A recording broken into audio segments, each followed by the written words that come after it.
Welcome to tonight's debate. My name is Sarah and I'm the chairman, and Erica is the timekeeper. The adjudicator is Miss Banfield. The topic for this debate is that ISIS brides should not be seated to my right is from St. Peter's Girls' School. The negative team seated to my left is Emmaus Christian College Black. The speaking time for this debate is 6 minutes. A single warning bell will sound 1 minute before the speaking time. And a double bell will sound at the speaking time. A continuous bell may be rung 30 seconds after the speaking time, in which case the speaker must sit down immediately. Please ensure that your mobile phones and other electronic devices are switched off. I declare this debate open and call upon the first affirmative speaker, Sherry Wong.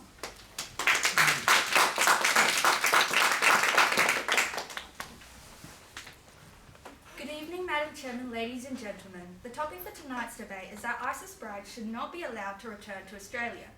And we as the affirmative team strongly believe that this statement is true. We define ISIS as the Islamic State of Iraq and Syria, known as a terrorist organisation who participates in the abuse of human rights and posts videos on social media of public executions and beheading of people. We define the brides as women who are over the age of 18 years old, voluntarily and legally married to a member of the ISIS organisation, are currently living in an Islamic territory, and was previously an Australian citizenship holder. The term should not be allowed means to prohibit the brides based on the current counter-terrorism legislations implemented by Australia.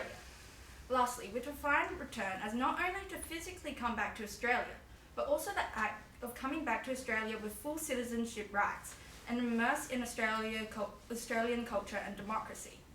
Overall, we define the topic as these brides not being permitted to both physically come back to Australia and participate in Australia's democracy, culture and citizenship based on Australia's current counter-terrorism legislations. We would also like to emphasise that the topic of this debate only discusses of the brides and not of their children. As the first speaker, I will be discussing how these brides willingly decided to marry and be associated with the ISIS group while knowing the consequences of their actions. I will also explain the legal consequences of their decision, specifically the revocation of their citizenship. Our second speaker will be talking to you about the recidivism of the brides and the effect of their return to the national security and justice of Australia. Our third speaker will then rebut and summarise our team's case. My first point is that these women voluntarily chose and were not coerced to be affiliated with the ISIS organisation through marriage. And with this decision came the responsibility to understand the consequences. These brides are over the age of 18 years old, and so are adults in the view of the Australian government, who support that these people can comply with the legislated obligations, thus are capable of making adequate decisions for themselves. The fact that these women migrated and married a member of the ISIS group is a life-changing decision and wouldn't be taken on carelessly. The Guardian explains how the Australian government uses social media to negatively portray and broadcast ISIS ghastly and terrorist actions. Since 80% of the Australian population has access to social media, according to the University of Canberra, it is inevitable that these women were exposed to the consequences of being an ISIS bride and migrating to an Islamic territory. To further support this, The Guardian states that an anonymous woman who was going to be an ISIS bride explains that she was placed in contact with online ISIS supporters, and then they were told that it was difficult and dangerous under the Australian laws to migrate to Syria. Her experience reveals the system of the online arranged marriage with ISIS members, but also emphasises that these brides were aware of the legal risks that they were taking. Therefore, evidently, there are no valid reasons for the Australian government to permit their return, since it was their voluntary decision to try to leave Australia, despite being aware of the legal consequences of this marriage. This leads me to my second point, that under two of Australia's current counter-terrorist laws, these ISIS brides are legally not allowed to return to Australia, since their citizenship is revoked. The first law is under the Australian Citizenship Act 2007, which states, and I quote from the Parliament of Australia website, "Any dual nation citizen of Australia can automatically lose their Australian citizenship if they engage in terrorism-related conduct, which repudiates their allegiance to Australia. The other legislation is the Counter-Terrorism Bill 2019, which is a temporary exclusion order where people who have engaged in terrorism activities can be legally prevented from entering Australia by revoking their citizenship. These two legislations and bills are relevant to these brides, as by marrying an ISIS member, they are placing themselves in a situation where they inevitably have to engage in terrorist acts. As reported by Lowly Institute, all the ISIS women play a large role in the violent operations and enforcement of the draconian rules. This concept is further supported by the recent footages coming from Baghouse, an Islamic area, which shows that women were fighting along the ISIS men. Thus, through the marriage, these brides are required to participate in actions in which the Australian government considers as terrorist-related conduct. And so, under the two legislations mentioned earlier, their Australian citizenship would be revoked, and so will their legal consent to return and stay in Australia. So, in conclusion, Madam Chairman, ladies and gentlemen, we as the Affirmative team strongly believe that ISIS brides should not be allowed to return back to Australia, both physically and culturally. This is because it was the bride's voluntary decision to marry and migrate, even though they had adequate knowledge on the social and legal consequences, such as the revocation of their citizenship, and hence the legal consent to return and stay in Australia. Thank you.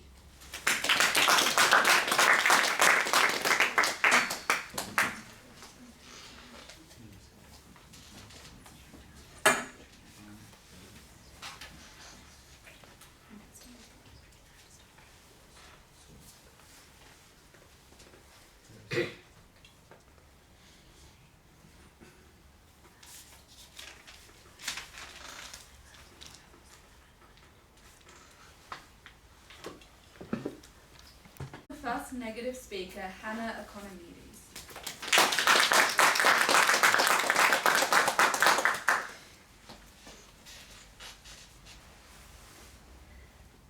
Good evening, Madam Chairman, ladies and gentlemen. The topic for our debate is that the ISIS brides should not be allowed to return to Australia. We, the negative team, strongly believe that this statement is undeniably false. We agree with the definition that the Affirmative team gave. However, the brides are a part of the debate, as well as the children.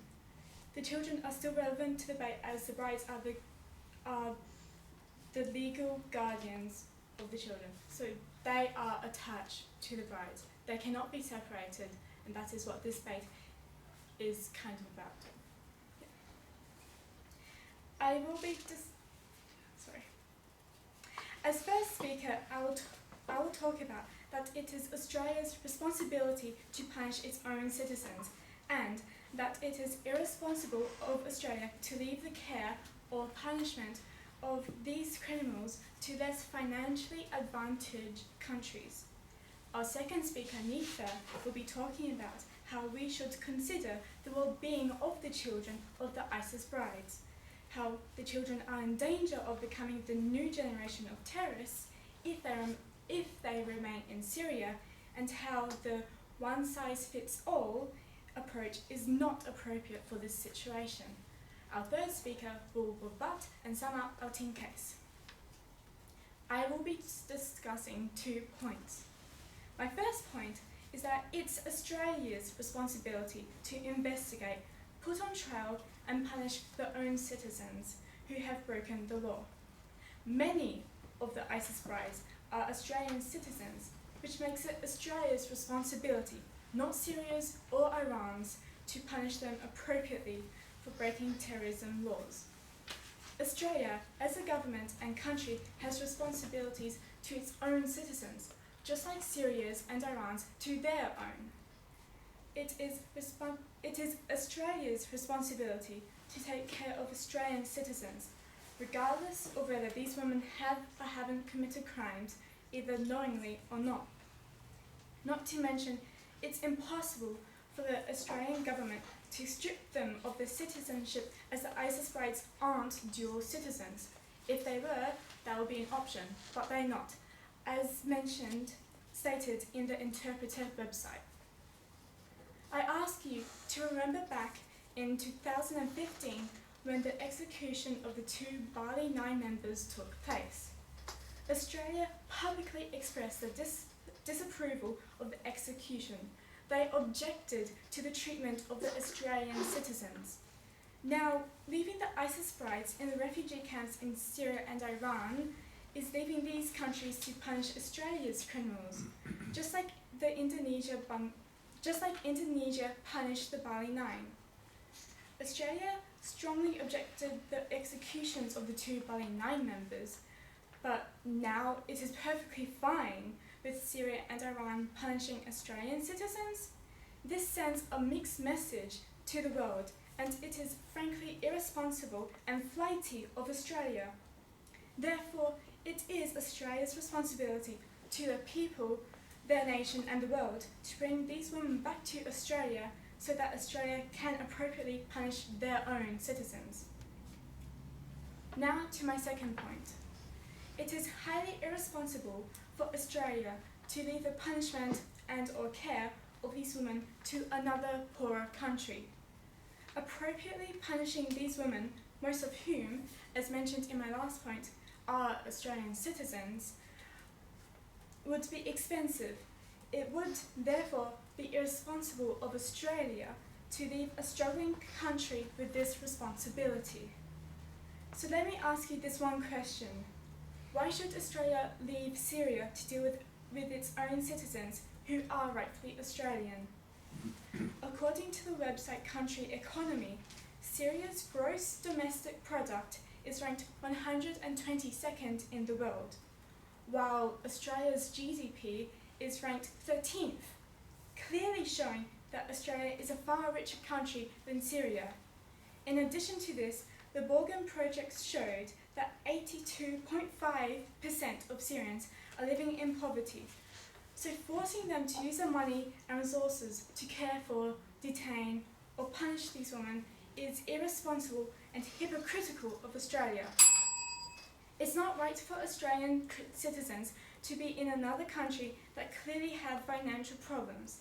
It only makes more sense for Australia to use its plentiful resources to bring home and look after its own citizens and spare Syria and Iran from expending their much needed resources and finances.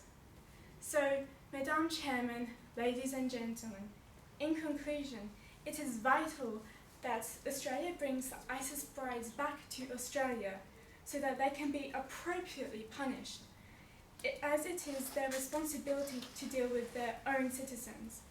And it is irresponsible of Australia to place the burden of dealing with these criminals on other, less financially fortunate countries. No matter where they are, the ISIS brides are Australian citizens that have broken Australian laws. So it's imperative that Australia does the right thing and bring them home. Thank you.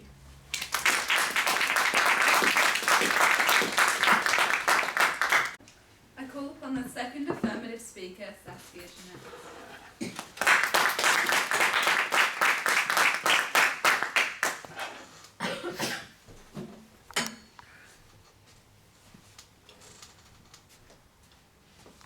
Good evening, Madam Chairman, ladies and gentlemen.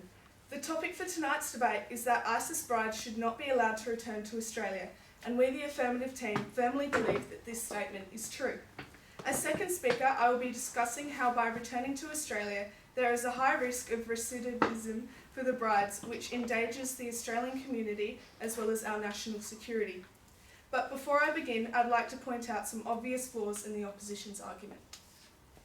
The first negative speaker has tried to tell you that the children are still relevant in this debate. However, this is clearly wrong because the title itself of this debate infers that we are discussing ISIS brides, not their children, not anyone other than the brides. She also has tried to tell you that these brides are citizens of Australia whilst in Islamic State. This is incorrect, because they agree to our definition, which clearly highlights that these brides' citizenships were revoked because of the fact that they moved to Syria and Iran, so that they did not have a citizenship and therefore did not associate with Australia when they were in these places. She also stated that Australia should not leave economically struggling countries to punish these ISIS brides. However, this is incorrect as it is irrelevant. These brides are not being punished by Iran or Syria, and instead the Australian government are seeking to return to Australia. And in this case, if anyone was to punish them, would be Australia. Now to my arguments. My first being that ISIS brides should not be allowed to return to Australia as there is a high risk of recidivism. According to the Oxford Dictionary, recidivism is defined as the tendency of a convicted criminal to reoffend. TheInterpreter.com argues that ISIS brides are not cloistered nor oppressed by ISIS, and to be confined at home to raise children and avoid violence. Instead, they are modernised female militants, and like their male counterparts that they are wedded to, they are married to the militant cause. So therefore, their likelihood to repeat their actions and reoffend is as high as any other fighter. These women are wanting to be welcomed back into the Australian society and re-immersed in the culture, as if nothing had happened. But this is clearly not realistic. By marrying a member of ISIS, these brides are also agreeing with the ISIS values, ideologies and motives. According to the loweinstitute.org, women played a great role in the violent operations in enforcing the draconian rules of the caliphate than has been previously understood. These women have served as police intelligence operatives, plotters, combat fighters and suicide bombers. So by moving back to Australia, these brides are at a high risk of recidivism and consequently are able to recruit others to the caliphate, as well as preach ISIS misogynistic views to Australian society. Furthermore, whilst recidivism is a potential danger to our society, first and foremost, ISIS brides should not be allowed to return to Australia as their return possesses a potential threat to the safety of all Australians. If these brides are allowed back into Australia, it could be a very serious infringement of national security rights of all Australians. By definition, according to the Oxford Dictionary, national security is the safety of a nation against threats such as terrorism, war or espionage. In allowing these women to return from being actively participating in this terrorist group into the community, a huge threat is increased to the safety of our nation. Terrorist attacks around the world, such as the Martin Place shooting, Sri Lankan Easter bombing and the Manchester area bombing, have killed over 2,000 people all over the world. And according to CNNworld.com, since June 2014, there has been over 140 terrorist attacks in 29 countries, other than Syria and Iraq. These attacks were not identified as a threat to the national security in those nations until it was too late. So therefore, as a country with the ability to able to control the current political threat at hand, Australia should not be taking the chance with these brides. They may not seem threatening to our security now, but if we let them back into Australia, there is a possibility of recidivism that could cause the harm and safety of our people, so we need to be cautious.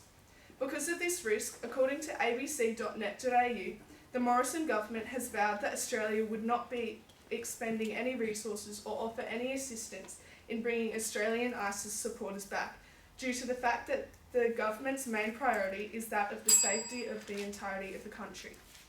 Moreover, ISIS brides should not be allowed to return to Australia, as by returning, it belittles the sense of justice within the Australian community. In an article published by The Australian, political science professor Jennifer Oriel shares in an article titled "Black-Hearted Brides of ISIS Should Rot Where They Are," shares an educated opinion on the reasons why they should not be allowed to return. Oriel further states that the women who left Australia for Islamic states are not innocents abroad. They are traitors who surrendered their rights of return when they enlisted to the genocidal jihad. They chose terrorism over peace, enslavement over freedom, Sharia law over liberal democracy, and the caliphate over Australia. Another survey following the article, where over 350 readers answered questions on whether these brides should be forgiven and reintroduced into the Australian community. The results showed that over 60% of readers agreed that they should not be allowed to return. Furthermore, it is not politically wise to allow them to return, as the results show that it is not supported by the Australian public, which is important in the political climate that is ruled by populism, that the Prime Minister are constantly being replaced by their own party based on opinion polls. In conclusion, Madam Chair, ladies and gentlemen, as the Affirmative team, we firmly believe that ISIS brides should not be allowed to return to Australia due to the high risk of recidivism as well as the threat that they pose to the Australian community and national security. Thank you.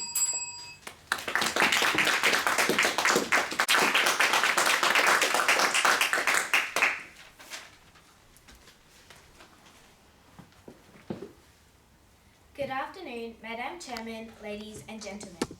The topic for our debate tonight is that the ISIS brides should not be allowed to return to Australia. We, the negative team, firmly believe that this statement is false. The second speaker from the affirmative team has tried to tell you that the brides are dangerous to the Australian society and its people, as they were with ISIS and participated in their activities. But some haven't actually committed any crimes, and not all have done anything wrong, which I will be mentioning in my speech. Also, it is Australia's responsibility to investigate and put on trial their citizens, so they won't be out in the society, they will be being punished. And they're coming to Australia to be in a safe place, so I don't think they will be doing anything wrong, but they'll be trying to keep with what everyone is trying to tell them. So our first speaker, Hannah, has already taught you about how it is Australia's responsibility to investigate and put on trial their citizens who have broken the law. She has also mentioned that it is irresponsible to leave the punishment and care of these women to another, poorer country without resources we have here in Australia. Today, I'll be talking to you about how the children are in danger of becoming the new generation of terrorists if they remain in Syria, how the well-being of the children need to be considered, and how a one-size-fits-all approach is not appropriate for this situation. My first point is that if the families are left in the camps, it may lead to a new generation of terrorists consisting of their children. The reason for this is that many children under 18 join armed groups like ISIS. Some children are kidnapped by armed groups, and some are convinced to join, and others volunteer. The children volunteer to become soldiers due to the poor situations their families live in caused by the wars. For families who struggle to survive, offering a child as a soldier can be life-saving. There are parents who believe that their only option is to give their child to fight and get money in return. Children as young as 8 join ISIS.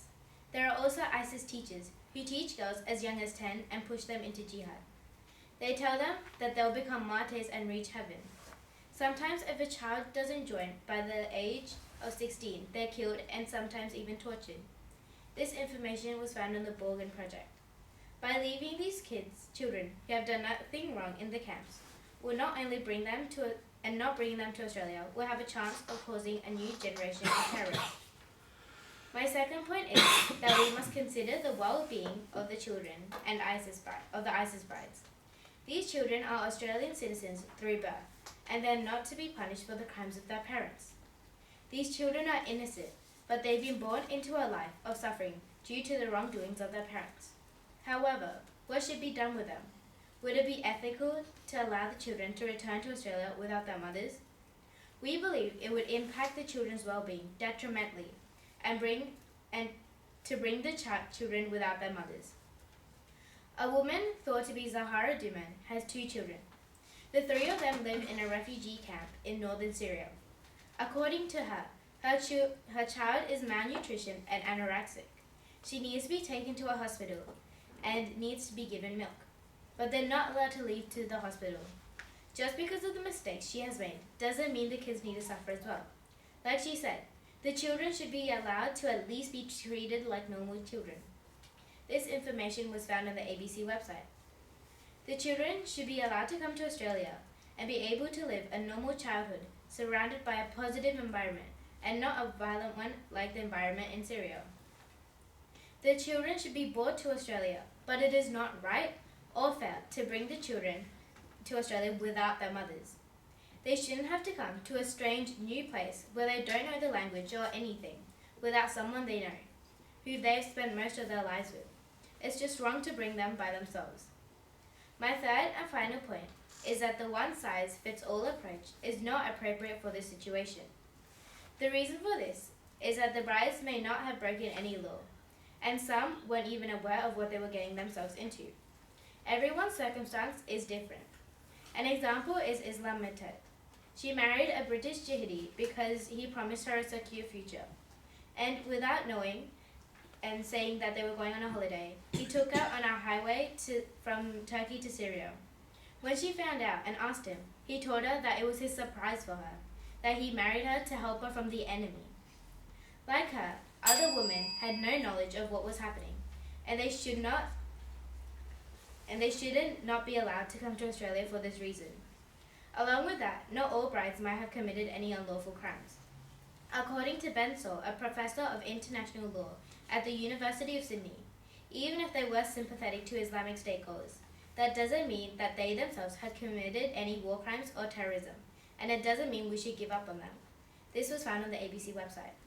So, Madam Chairman, ladies and gentlemen, we, the negative team, firmly believe that this statement is false, and the ISIS brides should be allowed to return to Australia. The reasons for this including how the children are in danger of becoming the new generation of terrorists if they remain in Syria, how we need to consider the well-being of the children, and how the one-size-fits-all approach is not appropriate for this situation. As E.A. Buchaneri said, people refuse to forgive and forget, and he passed wrongs upon innocent generations. Thank you.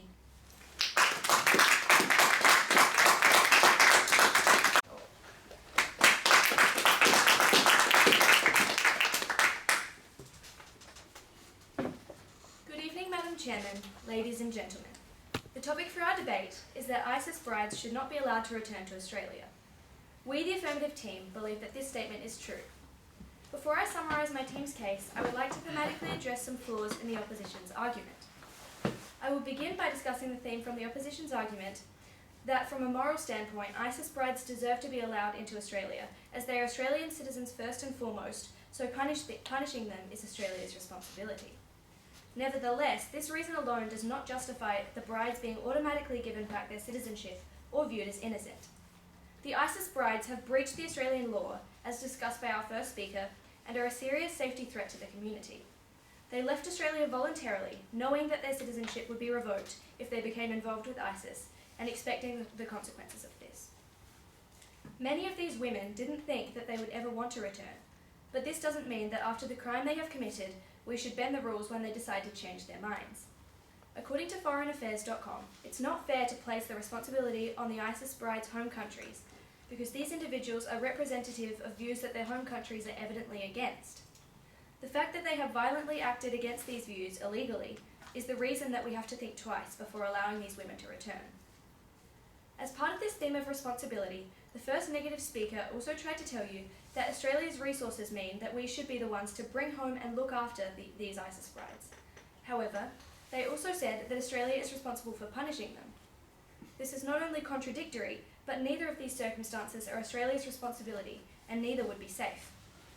Firstly, bringing these women home to look after them poses a major security threat to Australia, as explained by our second speaker.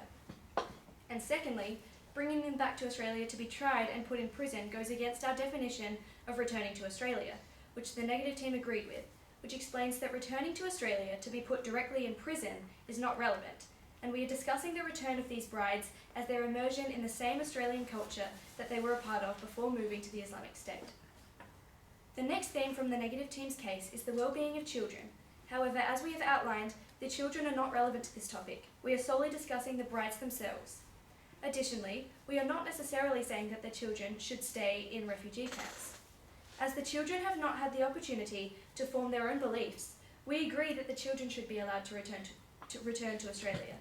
But we disagree with the fact that the children should come to Australia with their mothers, as if the negative team doesn't want to bring up a new generation of terrorists, wouldn't these children's parents be harmful role models as they grow up? Finally, the opposition tried to explain the theme that ISIS brides weren't always terrorists themselves because they didn't physically commit acts of terrorism, so the one-size-fits-all approach is wrong.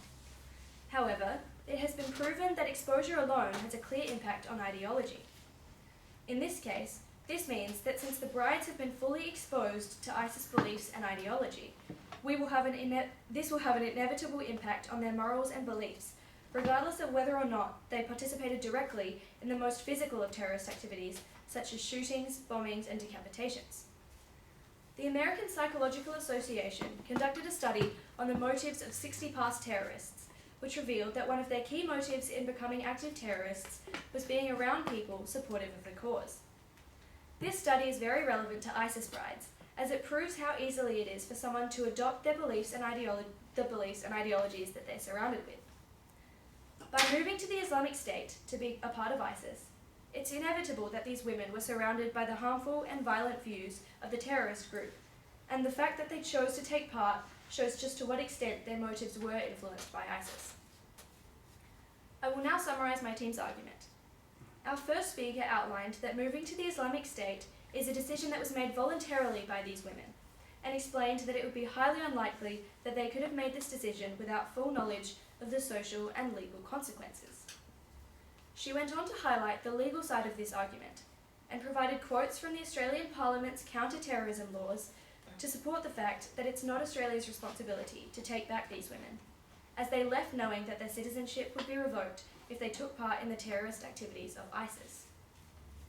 Our second speaker introduced the idea of recidivism and the threat that could be posed to Australia's safety if these brides were to return.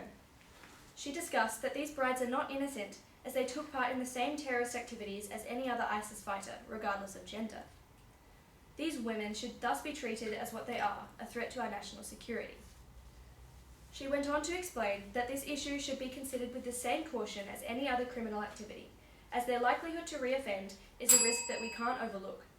If Australia ignores this threat, we're not only denying the fact that these brides broke the law and are still terrorists, but we're discrediting the justice system and posing a threat to the safety of the Australian community. So, Madam Chairman, ladies and gentlemen, in conclusion, ISIS brides should not be allowed to return to Australia because they have broken our counter-terrorism laws and are a clear threat to our national security and the safety of Australians. These women made a decision voluntarily to stand up for ISIS beliefs and fight for a cause that Australia is strongly opposed to. Therefore, it's entirely justified for their citizenship to have been revoked, and it's not Australia's responsibility to take them back. The Australian government's national security website states, and I quote, that terrorism poses a direct and ongoing threat to the safety of Australians, and the current terrorism threat to Australia is unprecedented in our history.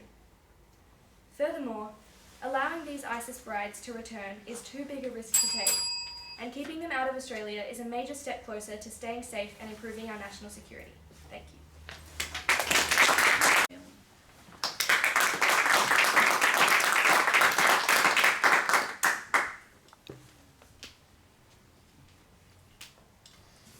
Good evening, Madam Chairman, ladies and gentlemen.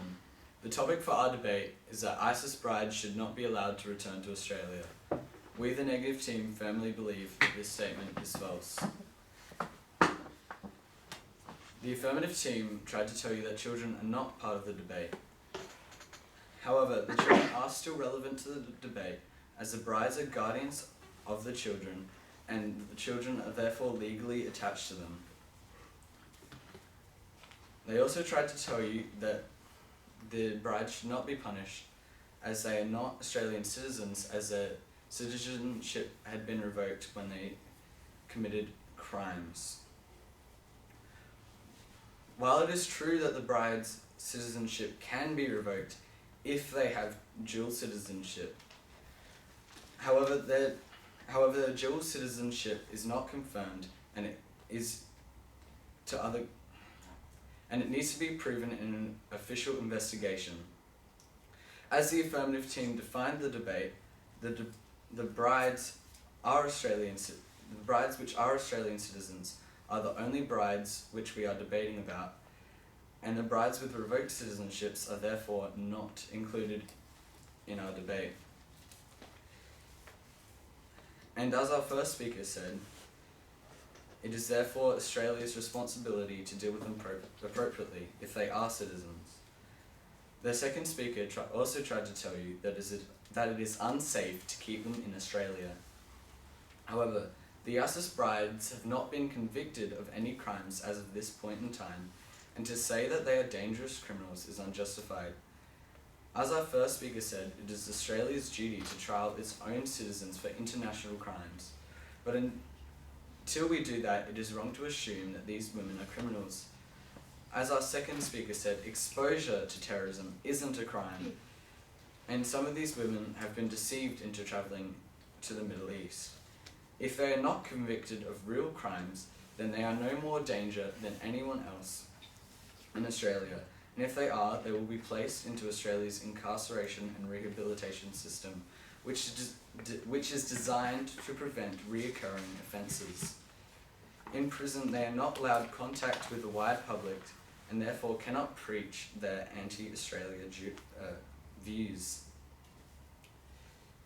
They also said that the brides should remain in Syria as they knew what they were doing. However, as our second speaker said, not all of them did know, and the ones who did know the consequences should still be returned to be tried. The bride's knowledge or lack thereof is not an adequate reason to simply abandon them. We need to deal with them appropriately. Most criminals know what they are doing and are still punished by Australia. As our first speaker mentioned, the Bali Nine knew exactly what they were doing, and Australia still attempted to try them itself. This second speaker also tried to use a survey to prove that the Australian population does not want them in Australia. However, this was only completed by a small percent of the population and does not represent the entire country's views. As seen in the recent election, opinion polls showed huge favour towards the Labor Party. However, we know that this was not the case. The Liberal Party prevailed. Popular opinion also does not determine the government's action. I will now sum up my team's case. As our first speaker Hannah has told you, it is Australia's responsibility to investigate and put on trial and punish their citizens who have broken the law, and that it is irresponsible to leave the punishment and or care of these women to another poorer country. Our second speaker Neetha has spoken to you about how a one-size-fits-all approach is not appropriate, and how it is wrong to bring the children back without their mothers, and leaving them in the camps will only make them bitter towards society. So, Madam Chairman, ladies and gentlemen, in conclusion, the ISIS bride should be allowed to return to Australia. It is Australia's duty to bring its citizens back, and they are not being properly attended to in Syria. Forgiveness does not change the past, but it does change the future. Thank you.